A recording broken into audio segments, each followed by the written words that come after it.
Na primeiro lugar, me quero dar quadro do qual inter a organização de nosso debate de dia 9 também toma lugar.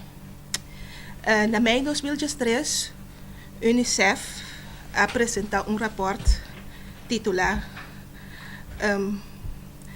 Koningsrijkskinderen.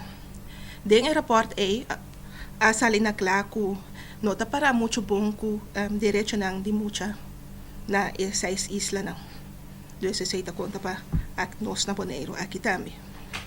De encontro de sei havia plan de mejoração para lo que te trata e direito nang di mucha.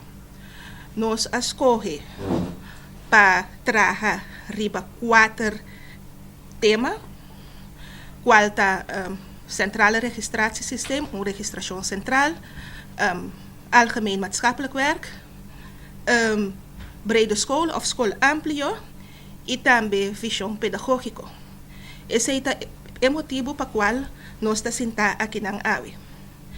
Nós começamos a trabalhar, lá que nós pensamos mais ou menos, mitar a passar, nós trabalhamos grupo, consistiendo de diferentes personas de diferentes áreas de trabalho, que trabalham com muita, entre outros, Voogdijraad, nós temos na mesa Chelsea Semito, também nós temos Curven George, bana de meeting juffrouw Emmy Schermer, que é ambassador de visão pedagógico, também nós temos contribuição de Centro Juventude e Família, a está representando Mimi Donga, é diretor do Centro Juventude e Família Kuta Crespal e também Ingrid Silly de Jeugdzorg.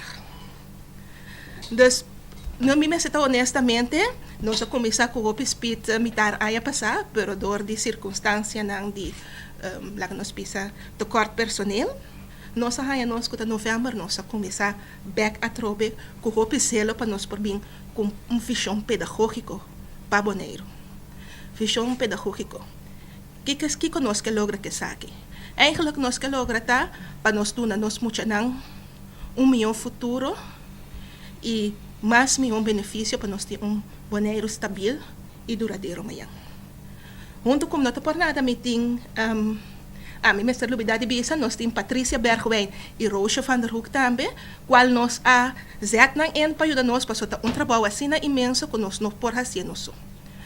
Pues não está por nada, me tem delegação grande junto com a AWE. Tá para cada de nós, por dona na mesma visão que nós também de visão pedagógica. E também nós temos Roosje com Patrícia para dona e quadro mais inhoudelijk, dus com o conteúdo, com o debate público global.